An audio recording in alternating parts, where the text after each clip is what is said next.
Hello everyone, I'm Kitamari of JP Niche Gaming. I'm here to continue Ghostpia, Episode 2, Part 2. This is also going to be overall, I believe, Part 4. It's a little bit confusing, but let's just continue.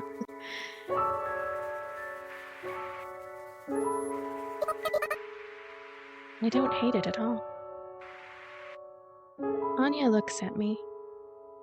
Now it's my turn to look down at my mug. Except I already drank up most of mine.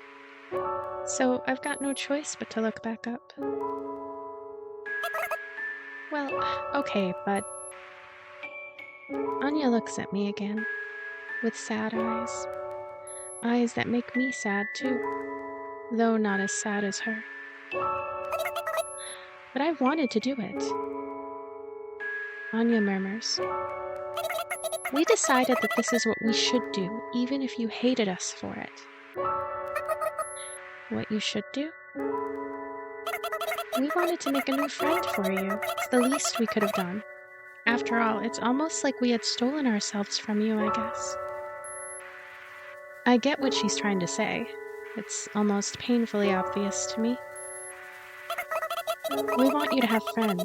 Even if you hate us, we could at least get the new girl to be your friend, couldn't we?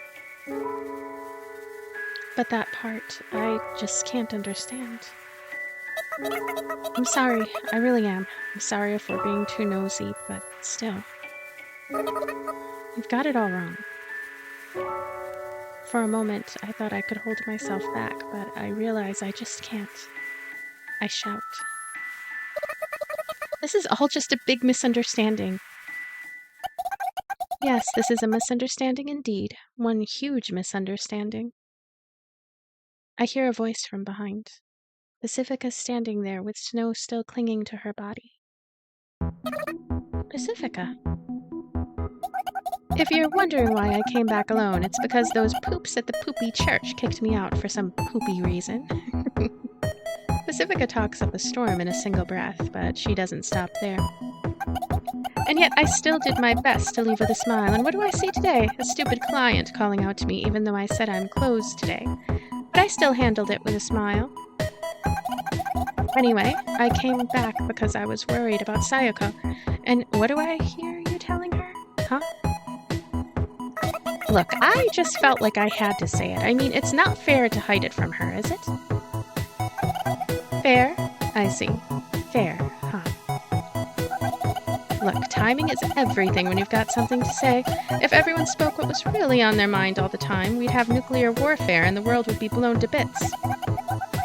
Assured mutual destruction, don't you get it? I'm sorry. Pacifica's angry look causes Anya to completely shrink away. It's kind of sad to see her like that. It's okay. I don't mind at all. I speak up louder than I anticipated. The gloom in my heart seems to have dissipated. I suppose the gloom was blown away by Pacifica's whirlwind of complaints. That must have been her intention from the start. She's always one step ahead of me, huh?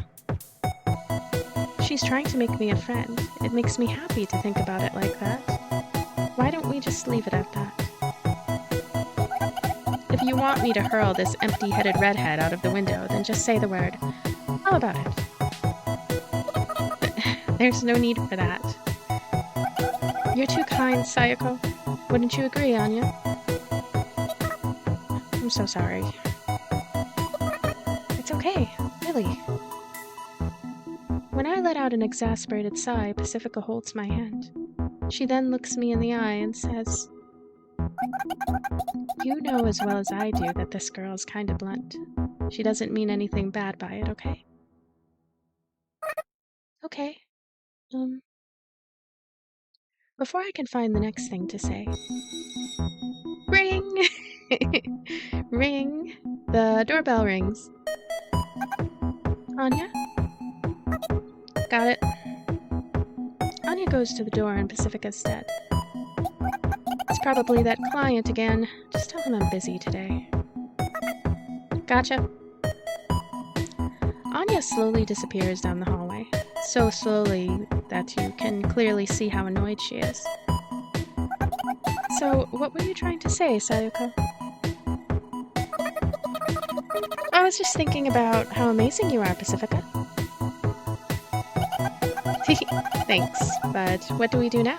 We've got to take that girl home somehow. What's she like? Well, I only caught a glimpse of her. Suddenly.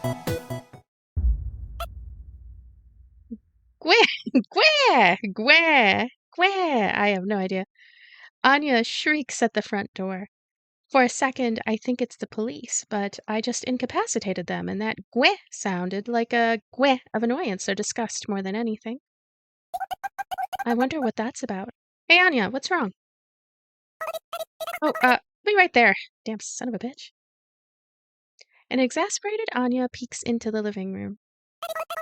Posse, we've got a visitor. A small creature hops up from behind Anya. Or at least that's what it looks like. It's obviously not an animal. Thanks for inviting me, even though you're so busy. Phew, what a lovely house you have. You weren't invited. The small creature is actually just a child. Well, I'm not exactly an adult myself, so am I a child too? I don't think I give off childish vibes, though. Do people only see others as children if they think of themselves as adults? See what I mean? Gweh, am I right? What evil have you ushered into my house? Pacifica furrows her eyebrows. This little girl couldn't possibly be that harmful, could she? Oh, that voice. Oh, wow, you must be the ninja everyone's talking about. It's a super honor to meet you in person. As soon as the girl notices me, she speaks up with sparkles in her big round eyes. I probably am. Hi. It's a pleasure to meet you. She takes a few steps towards me. She then cutely removes her glove and reaches out for a handshake. There really shouldn't be anything cute about removing a glove, but somehow she pulls it off when she pulls it off. When I typically reach out my hand, she giggles as she takes my hand in both of hers and firmly shakes it up and down.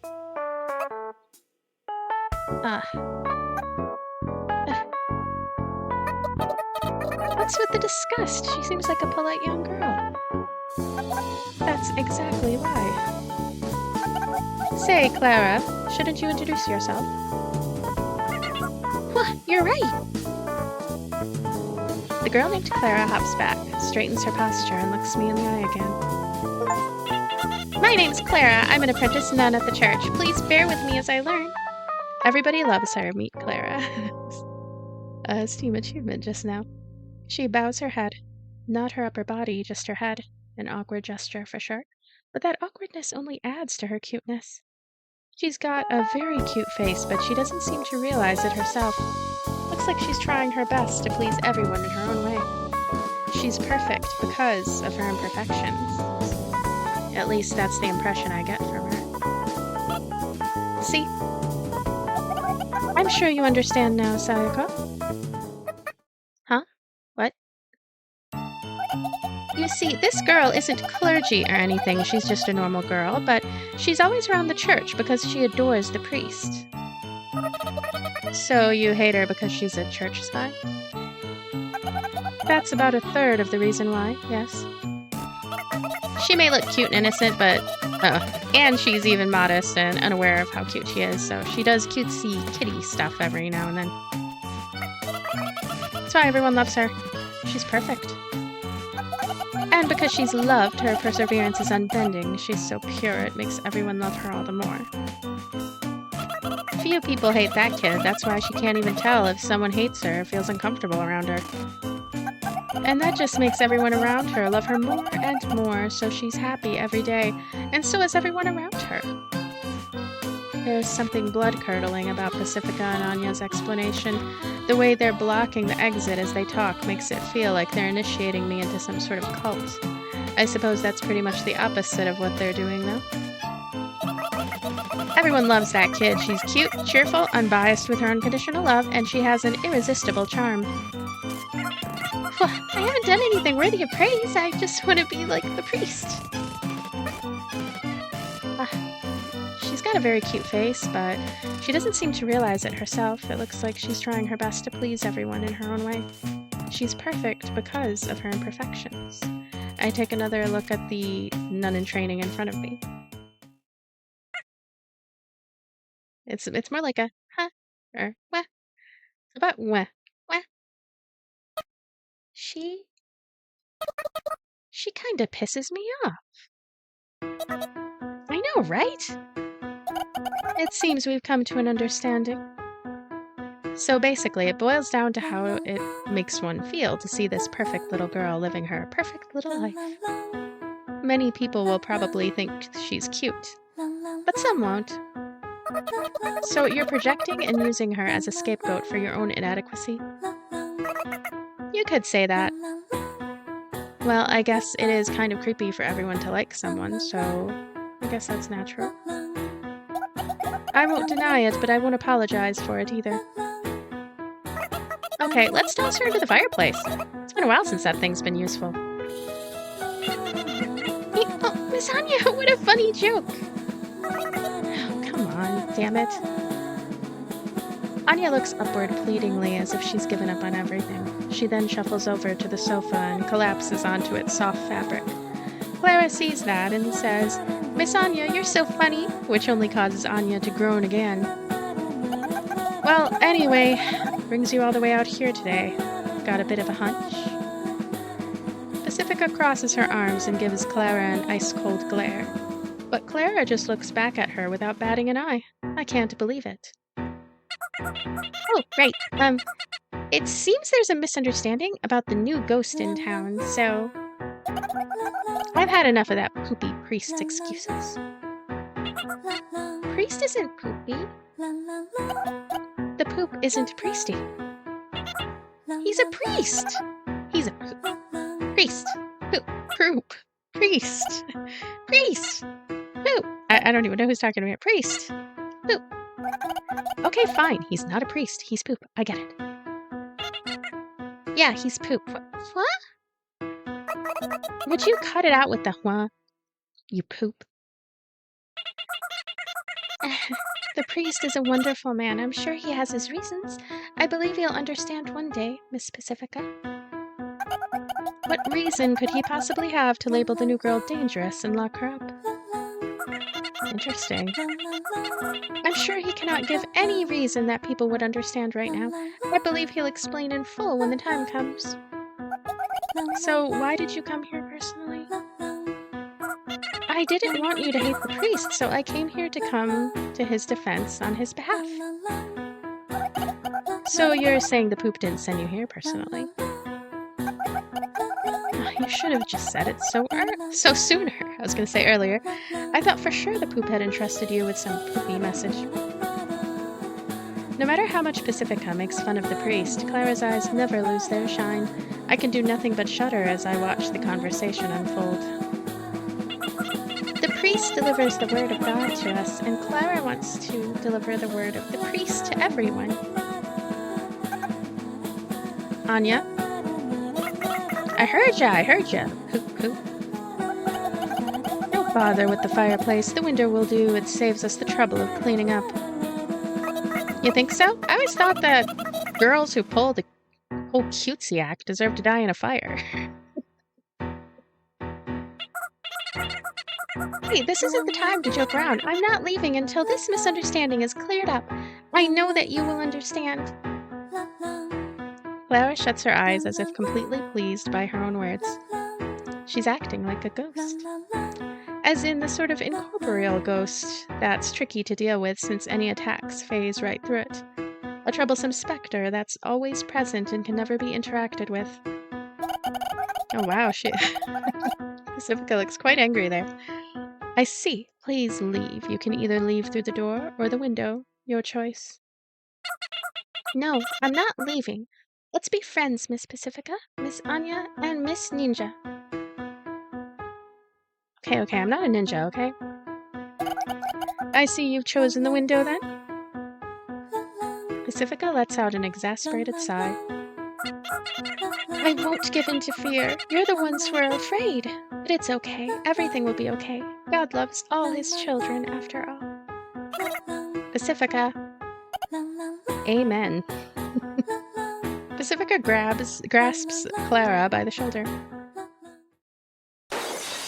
Oh, wow.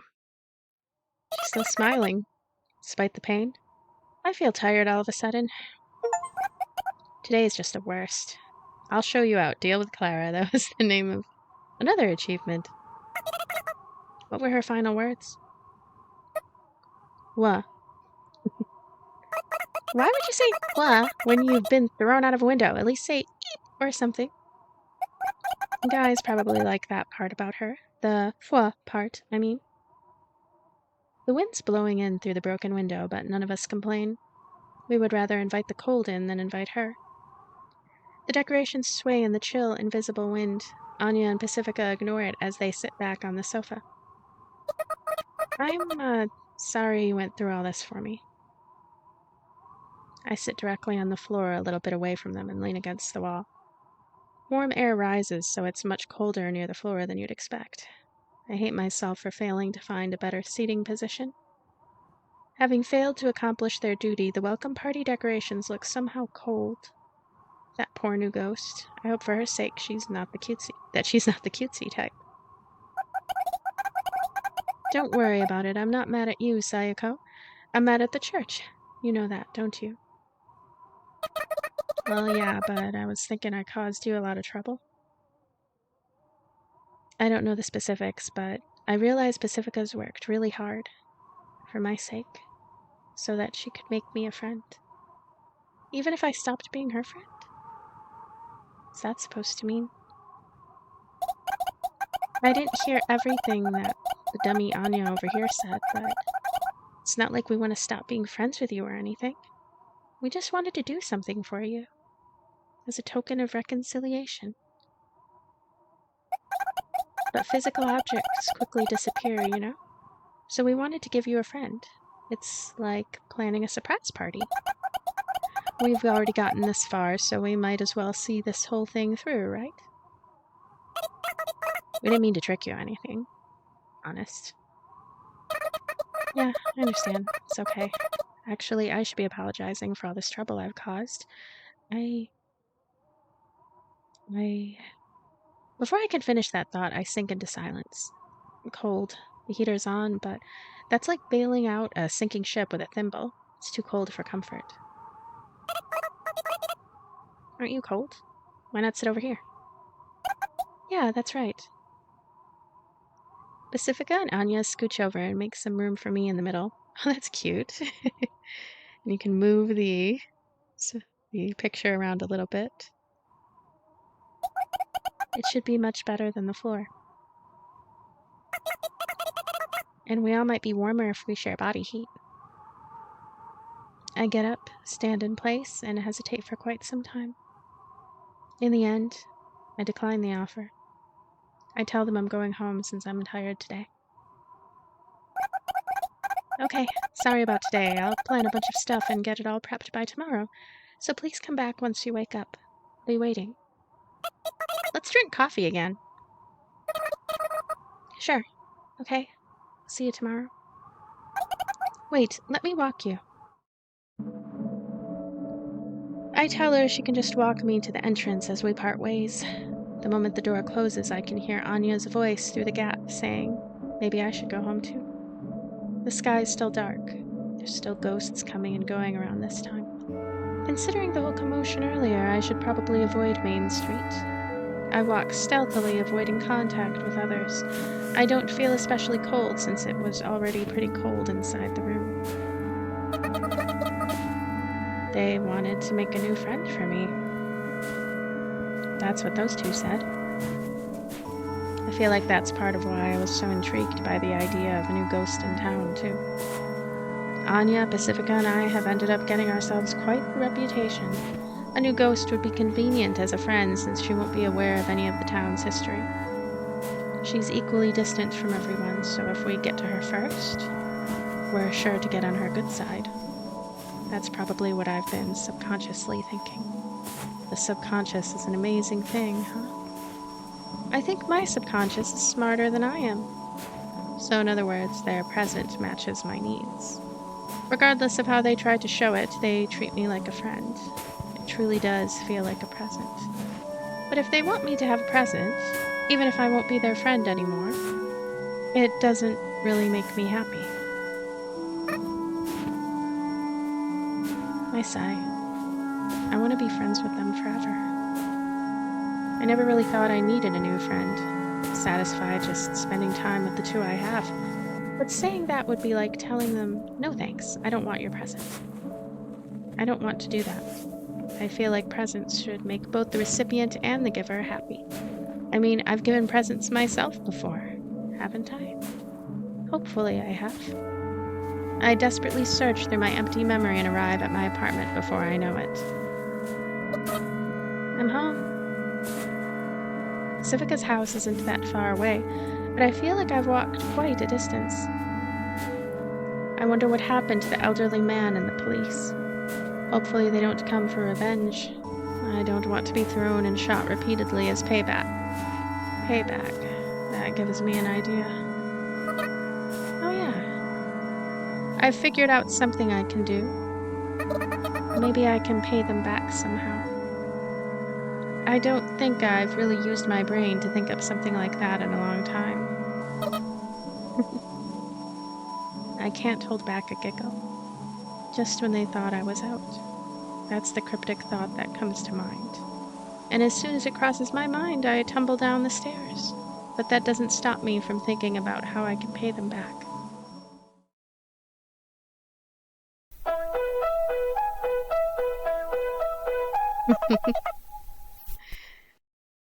I like the little in-between episode there. So we're going to wrap up this section for now and continue again soon. I thought there were a lot of funny, goofy moments in this episode, and I like that there's the introduction of a new character. They were pretty harsh to the new character, I think. I guess they can't relate to her terribly well. They already have this sort of symmetry, I suppose. I don't know, that's probably not the word I'm looking for. They have this synergy. Synergy is the word I'm looking for, as a group, as a trio. And this other girl doesn't really fit into that, I suppose. But it seemed a little bit harsh to treat her that way, though it was a funny scene, a funny illustration of her just smiling as Clara smiling as she was thrown out of the window. I still think the writing is quite strong. The characters are very distinctive. They're all quite different from each other and all seem to have a strong presence of their own. And I'm still curious about the blue-haired girl and why exactly she's been imprisoned. That's kind of a point of interest for me. I wonder what is the broader conflict that's going to be at play before too long. So, anyway, this has been another episode of Ghostpia. Thank you very much for spending this time with me and for being here. I appreciate you. And I will see you again soon. Bye-bye.